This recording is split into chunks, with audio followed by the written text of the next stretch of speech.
Selepas beberapa hari menyepi daripada media sosial dan menikmati masa rehat yang cukup bermakna, pasangan yang sering menjadi perhatian ramai iaitu Bella Astilah dan Syed Saddiq akhirnya kembali meneruskan rutin serta tanggungjawab masing-masing.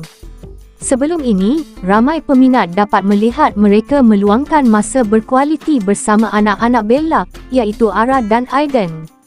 Pelbagai momen santai dan bahagia dikongsikan yang membuatkan ramai netizen tersenyum melihat kemesraan mereka sekeluarga. Namun seperti yang diketahui, komitmen kerja tetap menjadi keutamaan. Syed Saddiq kini kembali aktif menjalankan tugasnya sebagai ahli parlimen dan dilihat kembali beraksi di parlimen bagi meneruskan amanah yang diberikan rakyat. Dalam masa yang sama, Bella Astilah pula kembali ke set penggambaran selepas agak lama berehat daripada dunia lakonan. Kemunculan semula Bella di lokasi penggambaran nyata menggembirakan peminat yang sudah lama menantikan projek terbaharunya. Menariknya, di sebalik kesibukan di set, Bella sempat berkongsi satu momen comel yang mencuri perhatian ramai. Ketika cuaca panas terik, Bella mengakui dirinya tiba-tiba teringin untuk menikmati aiskrim. Lebih mencuit hati, Bella tidak mendapatkan aiskrim di kedai atau kafe mewah. Sebaliknya, beliau membeli aiskrim daripada seorang pakcik yang menjual aiskrim menggunakan motosikal di kawasan berhampiran lokasi penggambaran.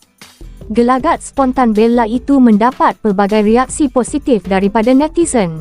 Ramai yang mengatakan bahawa perkara kecil seperti menikmati aiskrim ketika cuaca panas sememangnya memberikan kepuasan yang sukar digambarkan.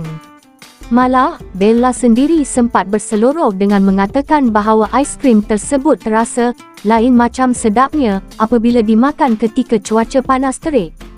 Perkongsian ringkas itu sekali lagi memperlihatkan sisi sederhana dan bersahaja Bella yang sentiasa dekat di hati peminat. Walaupun sibuk dengan jadual kerja yang padat, beliau masih menghargai detik-detik kecil yang mampu menceriakan hari. Apapun, para peminat pastinya teruja melihat Bella dan Syed Saddiq kembali aktif dengan kerjaya masing-masing selepas menikmati masa rehat bersama keluarga. Adakah akan ada lebih banyak perkembangan menarik daripada mereka selepas ini? Jangan lupa tinggalkan komen pendapat anda dan kongsikan video ini kepada rakan-rakan yang mengikuti perkembangan Bella Astilah dan Syed Saddiq. Terima kasih kerana menonton.